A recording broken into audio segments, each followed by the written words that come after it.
Let's stay with this particular story and speak now to ISS Head of African Futures and Innovation, Dr. Jakkie Cilliers, who joins us live now. Thank you so much, Doctor, for your time. The SANDF saying in a statement that this bilateral meeting was planned well in advance, and the bilateral is a long-standing agreement, and this is a goodwill visit at the invitation of the Russian army, while some reports are suggesting that the Kremlin says these are combat readiness talks. Given the recent developments that we've seen in this particular matter, should the visit have been postponed? Good evening. Yes, very definitely so. South Africa is placing its economic trade relations in peril, and we should be placing national interests first. And unfortunately, that is not happening. This timing of this visit so soon after the Lady R incident and the fallout with the Americans over alleged arms transitions, I think is very unfortunate. Therefore, our trade, for example, with the United States, valued a two-way trade at close to $20 billion a year, is under threat. So I think this is very dangerous games that we are starting to play. And at a time when our economy is struggling, I don't think government should be taking these kind of risks. And just how dangerous is this game that you say we're playing? Well, South Africa claims that it is neutral, but, its actions do not reflect that. Its actions reflect a very clear partiality in favor of Russia. Now, we are a member of BRICS, but our economic ties are overwhelmingly and dominantly with the so-called West. And the ANC has taken repeated, very antagonistic views against the United States in particular, and refused to condemn Russia's invasion of Ukraine. And we must understand that Russia invaded a sovereign country. It threatens it with nuclear attack. It has got a policy of attacks on civilians, war crimes, and so on and so forth. So defending that is very, very difficult for South Africa. Russia has violated the key tenets of the Charter of the United Nations. So South Africa's actions really don't go down well with our major trading partners. And this is no longer this is becoming extremely serious. It's no longer a trivial matter. Our trade, 70% of the South African economy's trade is with the West.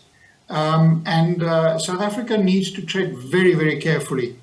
Unfortunately, power politics has overtaken the rules-based system. And power lies, in a sense, with our trading partners. And those trading partners, their patience with South Africa is coming to an end. And I suppose then, listening to you, the fact that, there was this decision to abstain from voting, on UN resolutions, at the same time saying that our own foreign policy is non-aligned and we're neutral. So listening to what you're saying then is that these latest developments could further fuel the speculation that South Africa is not as non-aligned as it claims to be. South Africa is not aligned. It's not non-aligned. It is aligned. We're a member of BRICS. We defend and send visits and accept visits of the Russians at a time, I say again, when Russia has violated key tenets of the UN Charter, of South Africa's constitution, and so on. So I think that to date, the West, our major dominant trading partners, have been giving South Africa the benefit of the doubt. But I don't think that's going to carry on. And it's not something that South Africa can easily weather, given the state of our economy, electricity, no growth. So I think this is really becoming a huge, huge problem and a challenge for the ANC and for government in South Africa generally. So I'm keen to hear your thoughts then on this one, because President Cyril Ramaphosa saying that him and 6 other heads of state are going to, embark on a peace mission to Russia and Ukraine. And I wonder if this could help in terms of diffusing the tensions and also maybe being looked at on a different light. I'm speaking to you from Stockholm. I'm at a conference that's looking at global security. Ukraine and the challenge that Ukraine presents is the #1 discussion on how do we resolve that conflict? How do we bring it to an end? And the reality is that there is no chance. Africa has got no leverage on this conflict.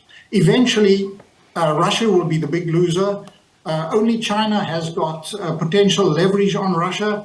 And eventually, if the Ukrainian counteroffensive, which is imminent, does not succeed and we get into 2024, what happens in the United States with elections will determine where things happen to a degree in Ukraine. So Africa can appeal, but Russia is playing power politics, and until such time as the protagonists are not exhausted and come to a mutually hurting stalemate, there is no chance of small players. Africa is 3.5% of the global economy. We are not a player in this. And to think that Russia, which is not a major trading partner for Africa either, is going to listen to African requests to end a war which it considers fundamental to its own thinking of itself is naive to the extreme.